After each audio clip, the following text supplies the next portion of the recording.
Chers auditeurs, dans ce nouvel épisode, nous allons parler de l'ego et de son impact sur la transmission d'entreprise.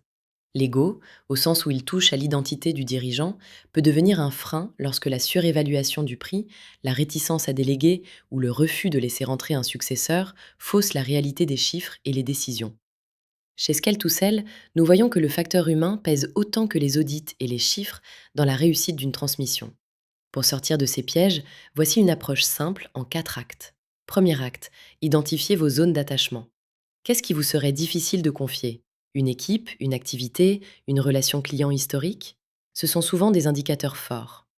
Deuxième acte, évaluez votre rôle dans le fonctionnement réel. Demandez-vous honnêtement ce qui se passe quand vous n'êtes pas là. Une entreprise transmissible est une entreprise qui peut fonctionner sans le dirigeant au quotidien. Troisième acte, clarifiez vos attentes pour l'après. Souhaitez-vous rester conseillé, partir complètement ou être visible? Comprendre cela réduit les risques de tension avec le repreneur.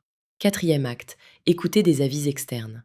Dans les dossiers que nous accompagnons, l'écoute d'un tiers permet souvent de distinguer ce qui relève des faits, de la stratégie ou simplement de l'affect.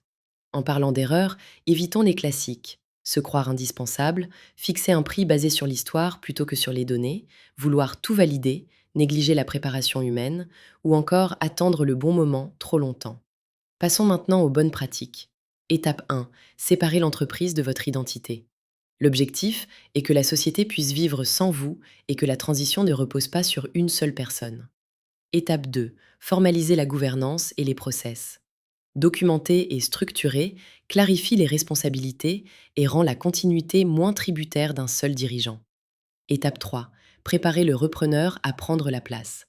Accompagner avec un cadre clair et une transmission progressive permet une passation fluide. Chez Skeltoussel, nous constatons qu'un accompagnement structuré réduit les tensions et accélère la valorisation. Transmettre son entreprise demande autant de lucidité que de technique. En comprenant l'ego, en structurant l'entreprise et en préparant la relève, vous augmentez fortement vos chances d'une transition harmonieuse et valorisante. Parce que nous pensons qu'une société ne se vend pas, elle s'achète.